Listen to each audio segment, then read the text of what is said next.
I wish they made pharmaceuticals illegal today. This poem was originally recorded the day after he passed away.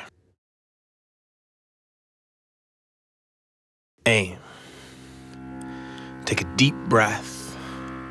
Let the air fill your lungs with life.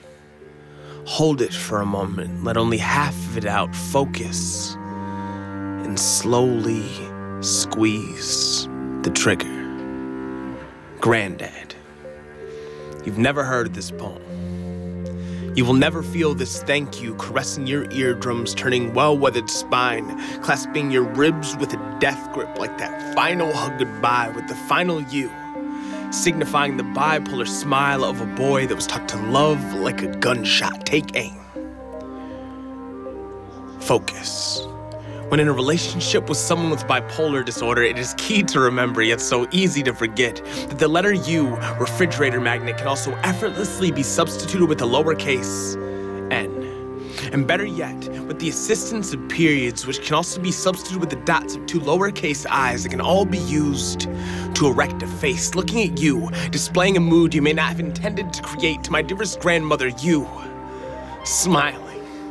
Taught me how to love and flip it. Even when you were frowning, you still taught me how to love, so flip it. You are also why I hate them. Them being my overly constricting genes, not denim but genetic, yet still blue in the kisser from holding secrets like breath. Making me want to trickle crimson from their zipper locket ways, mentally screaming stop every time I heard them prematurely talk about my granddad. As if he'd already punched his last time card.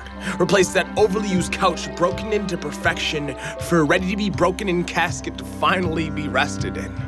As I'm well nestled in the memories, still comfort blanketing my mental from seeing him magician my grandmother's frown into blissful happiness, as if his fingertip was a magic wand and her lips simply as easy to alter as an alphabet magnet alone in, always waiting for the U, magic man, to turn it around, as that is what would instill the memory of him to be everlasting. Not focusing on the eyes, I can never see his gaze sunsetting over the years, only picturing eyes creating smiles from watching him rope swing, uppercasing smiles on our faces through all of life's up and downs. He capitalized eyes, not focusing on the dots, but yet he cultivated a pupil or two. Young Houdini's focused on creating smiles from, and he always turned around when we needed it most.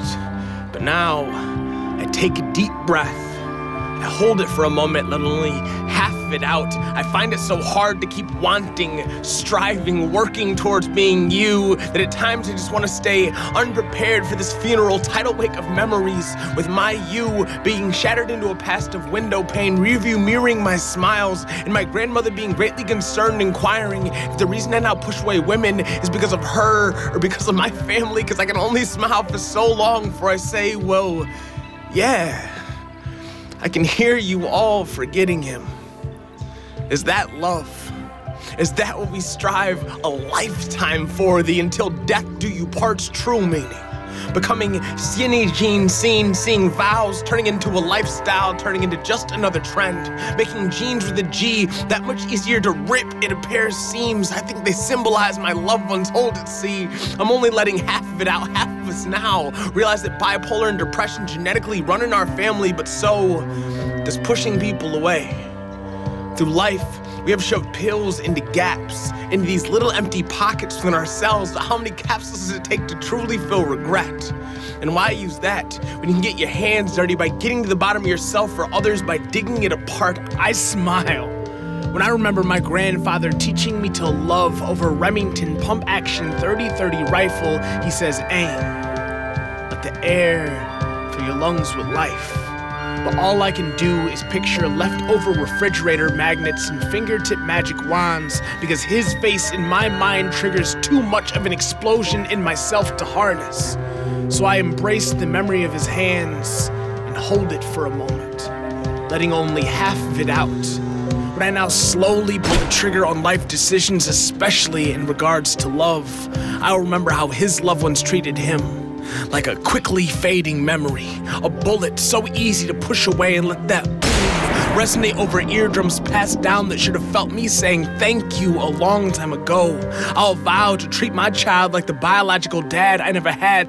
See, granddad, you, smiling, taught me how to love and flip it. Even when you were frowning, you still taught me how to love.